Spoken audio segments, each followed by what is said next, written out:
देखिए, मैं यहाँ पे अभी मेथड बता रहा हूँ एक, जिससे आप कैसे इम्प्रूव कर सकते हैं अपने नॉलेज में या कैसे कॉन्फिडेंट ला सकते हैं किसी चैप्टर में या सब्जेक्ट में। तो हम पर्टिकुलर फिजिक्स के लिए यहाँ पे बात करेंगे। तो अभी टर्म 1 की हम बात करें 12th क्लास का, तो उसमें 7 चैप्टर टोटल है। ऐसे ही आगे भी फॉलो करना है इसी प्रोसेस को। तो 7 चैप्टर में आपको चैप्टर वाइज पूरे फिजिक्स का एक ही नोटबुक नहीं बनाना है। एक ही नोटबुक बनाएंगे फिर पूरे चैप्टर का, तो क्या दिक्कत आएगा उसमें कि एक चैप्टर मान लीजिए खत्म हो गया, हमारा फर्स्ट चैप्टर हो गया कंप्लीट, तो उसमें एक पेज छोड़कर दूसरे चैप्टर से स्टार्ट कर देंगे। लेकिन एक चैप्टर तो पूरे ईयर में बहुत एक ही बार नहीं पढ़ते हैं, 2-3 टाइम्स हमको रिपीट करना पड़ता है उसमें। और उसी समय सारा क्वेश्चन नहीं कर लेते हैं हम, बाद में पता चलता है कि कुछ और नए नए क्वेश्चन आ गए। बहुत सारे एमसीक्यूज होते हैं, असर्शन रीजन होते हैं, ऑब्जेक्टिव होते हैं, short answer type, long answer type, बहुत सारे क्वेश्चन होते हैं। तो सब तो एक चैप्टर के करने के टाइम सब कुछ नहीं हो जाता है, बाद में रिवीजन के टाइम में कुछ होता है। और जैसे जैसे आप आगे बढ़ते हैं पुराने चैप्टर का भी कुछ कुछ क्वेश्चन सॉल्व करते रहते हैं। तो वो करने के लिए जगह नहीं बचेगा। जैसे आप शुरू के 5 पेज में पहला चैप्टर कंप्लीट हो गया, तो 6 पेज से दूसरा चैप्टर स्टार्ट हो गया। बाद में आपको पता चला कि एक और कॉन्सेप्ट था, या एक जब न्यूमेरिकल बनाए तो पता चला कि ये न्यूमेरिकल मुझे कहीं लिख लेना चाहिए, क्योंकि इसमें मैंने कुछ नया सीखा। तो उसको कहाँ ऐड करेंगे फिर? उसके लिए फिर कहीं रफ में वो अलग हो जाएगा। इसीलिए एक चैप्टर का एक नोटबुक बनाएंगे, तो उसमें अपडेट करते रहना है हमेशा। मतलब डेली 1-2 क्वेश्चन उसमें ऐड करना है, न्यू क्वेश्चन जो पहले से नहीं जानते हैं। तो टोटल 7 चैप्टर फर्स्ट टर्म में है, तो मैंने 7 नोटबुक बनाया। आपको क्या करना है, 7 नोटबुक बनाना है उसका। ईच चैप्टर के लिए वन फॉर ईच चैप्टर। हर एक चैप्टर के लिए एक नोटबुक बना दिए। नोटबुक बहुत ज्यादा मोटा नहीं होना चाहिए, 20-30 पेजेस का होना चाहिए वो, क्योंकि एक एक चैप्टर का हम बना रहे हैं। 10 रुपीज या 15 रुपीज में एक आएगा, उतना पतला पतला लेना है। तो एक चैप्टर एग्जांपल लेते हैं, जैसे चार्ज एंड फील्ड का पहला नोटबुक बनाया, चार्ज एंड फील्ड का। तो उसमें शुरू के उसमें 2 पेज में खाली कंटेंट लिखेंगे कि इसमें क्या क्या पढ़ना है हम लोग को। चार्ज के बारे में पढ़ना है, प्रॉपर्टीज ऑफ चार्ज पढ़ना है, फील्ड के बारे में पढ़ना है, इलेक्ट्रिक फील्ड इंटेंसिटी के बारे में पढ़ना है। जितना की वर्ड है, जैसे डिक्शनरी में कैसा होता है कि एक एक वर्ड रहता है और उस वर्ड के बारे में पेज नंबर दिया रहता है कि इतने पेज नंबर में ये है, इंडेक्स में, बुक के लास्ट में।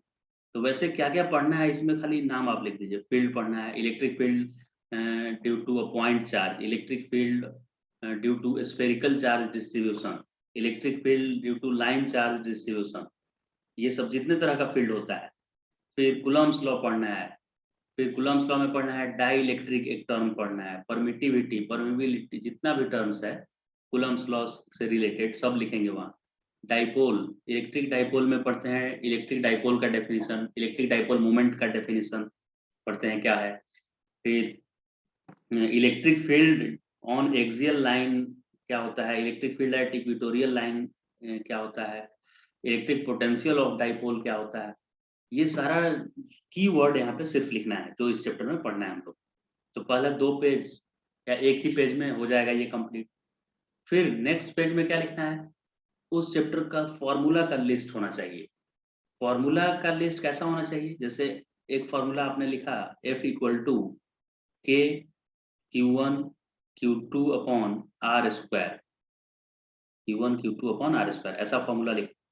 तो उसी फॉर्मूला के साथ साथ ये लिख देना है कि ये Q1 क्या है, चार्ज है, Q2 अनदर चार्ज है, R is separation between two charges, separation between two charges. ऐसे लिखना है पूरा, खुद से लिखना है समझ समझ कर।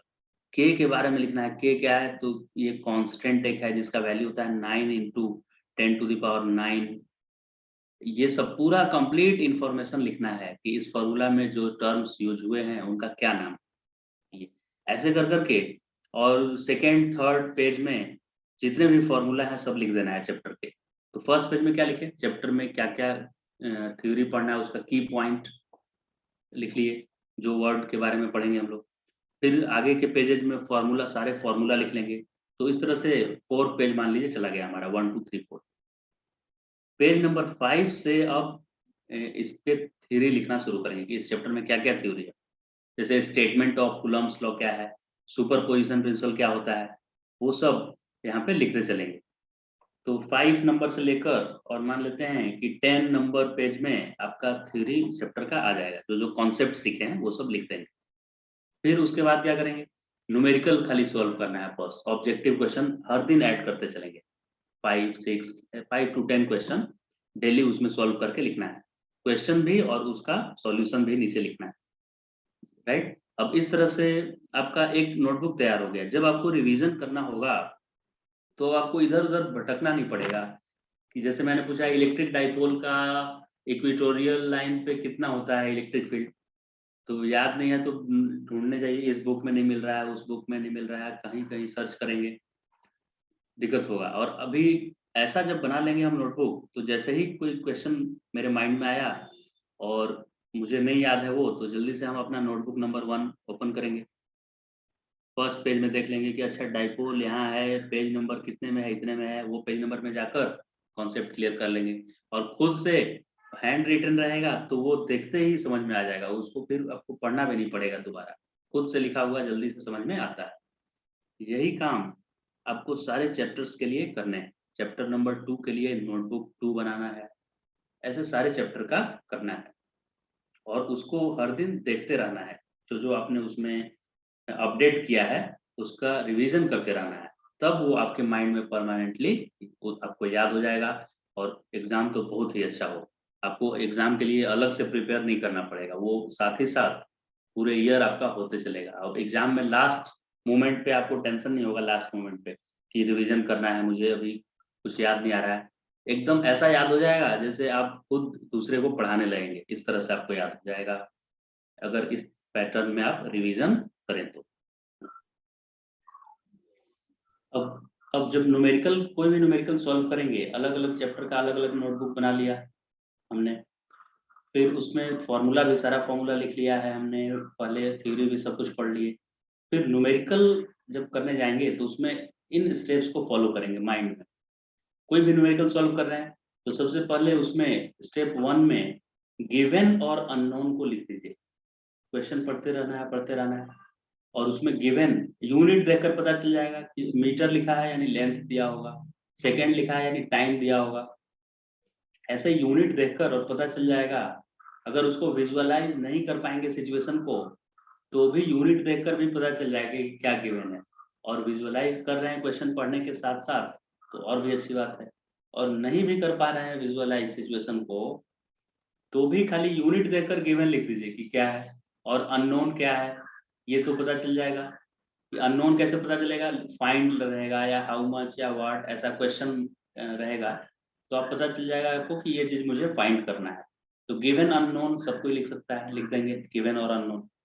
Second step, first step clear हो गया, गिवन अननोन लिखकर रख देंगे। सेकेंड स्टेप में try to recall formula relating given and unknown quantities, यानी अब हम कुछ फॉर्मूला कोशिश करेंगे कि क्या मेरे माइंड में कुछ फॉर्मूला पहले से याद है क्या, जो कि गिवन और अननोन को रिलेट करता है।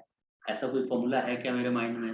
जैसे सिंपल सा एग्जांपल मैं आपको बताऊं कि अगर क्वेश्चन में मास दिया हुआ है और फोर्स भी दिया हुआ है, अच्छा मास अननोन है, चलिए यहाँ पे अननोन लिख दिए, और गिवन में फोर्स और एक्सेलरेशन दिया हुआ है, ये गिवन डेटा है और ये अननोन है, तो याद करेंगे कोई फॉर्मूला, क्या इन तीनों का कुछ रिलेशन है क्या, एम एफ ए। तो आपको एकदम अचानक से याद आएगा कि अच्छा F equal to M A एक फॉर्मूला है मेरे दिमाग में। तो अब बस गिवन इसमें क्या क्या है, ए और एफ गिवन है और ये अननोन है, तो इन तीनों को रिलेट करता हुआ फॉर्मूला है मेरे पास, इसमें सारा वैल्यू सब्स्टिट्यूट कर देंगे, जो गिवन है जो अननोन है वो मिल जाएगा। तो स्टेप 2 में फॉर्मूला याद कर लिए, फॉर्मूला जैसे ही याद हुआ उसमें सारे नंबर को पुट किए, और लास्ट स्टेप है कैलकुलेशन। केयरफुली एकदम कैलकुलेशन करना है, क्योंकि ये फर्स्ट सेकेंड स्टेप सही होने के बाद भी कभी कभी थर्ड स्टेप में जल्दीबाजी के चलते, ध्यान से नहीं करने के चलते कैलकुलेशन एरर हो जाता है, जिससे फाइनल आंसर रॉन्ग आ जाता है। तो थर्ड स्टेप में कैलकुलेशन केयरफुली करेंगे। तो ये 3 स्टेप फॉलो करके और मैक्सिमम क्वेश्चन सॉल्व हो जाएगा। बस इतना सा फॉलो करना है आपको। बहुत ज़्यादा कॉम्प्लेक्स क्वेश्चन होगा तब उसके बाद कुछ और आपको 2 फॉर्मूला हो सकता है कि आ जाए, तो उसमें 2 कंडीशन है तो अलग कंडीशन इधर लिखेंगे। लेकिन वो 10% क्वेश्चन ही होता है वैसा, 90% क्वेश्चन इसी से सॉल्व हो जाएगा जो मैंने यहाँ 3 स्टेप्स आपको बताए हैं। तो इन्हीं स्टेप्स को आज से जब भी न्यूमेरिकल सॉल्व करें, इन्हें फॉलो करना है।